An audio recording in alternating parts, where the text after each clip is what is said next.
আগামী 2রা মে 2026 শুরু হতে যাচ্ছে বাংলাদেশের আগামী অগ্রযাত্রা সহযাত্রী নতুনদের প্রাণের স্পন্দনে উজ্জীবিত নতুন স্পোর্টস।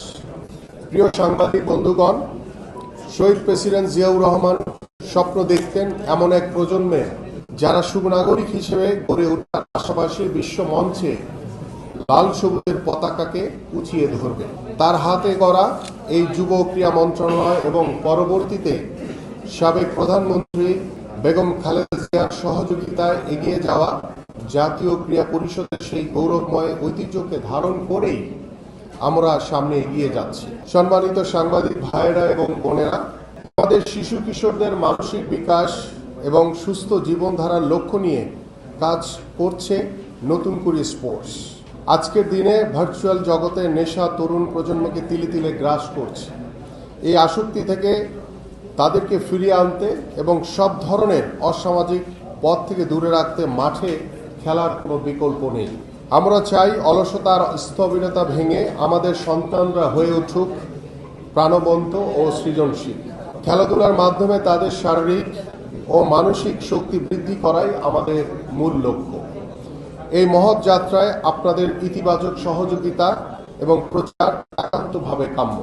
মূলত 12 থেকে 14 বছরের কিশোর কিশোরীদের ক্রীড়া প্রতিভা অন্বেষণ ও রাষ্ট্রীয়ভাবে মেধা বিকাশের লক্ষ্যই নতুন করে স্পোর্টস কর্মসূচির আয়োজন।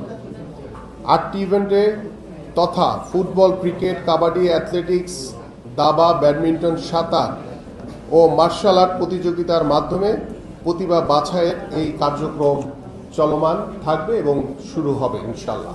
সম্মানিত উপস্থিতি, আমরা অত্যন্ত সুসংগঠিত একটি কাঠামোর মাধ্যমে এই প্রতিযোগিতাটি পরিচালনা করব। একদম তৃণমূল থেকে প্রতিভা খুঁজে আনতে আমাদের কার্যক্রম শুরু হচ্ছে ইউনিয়ন এবং সিটি কর্পোরেশনের ওয়ার্ড পর্যায় থেকে। এরপর উপজেলা, জেলা এবং আঞ্চলিক ধাপ পেরিয়ে সেরা প্রতিভারা জাতীয় পর্যায়ে নিজেদের শ্রেষ্ঠত্ব প্রমাণ করবে।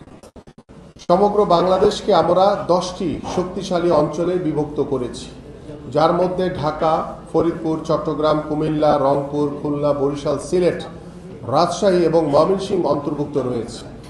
প্রতিটি পর্যায়ে একটি শক্তিশালী প্রশাসনিক বাস্তবায়ন কমিটি পুরো প্রক্রিয়াটি তদারকি করছে।